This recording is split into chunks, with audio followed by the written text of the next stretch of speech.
where we Girl, why'd you bring your kids in my bed?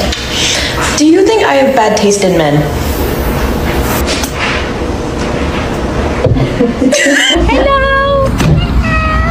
Hello!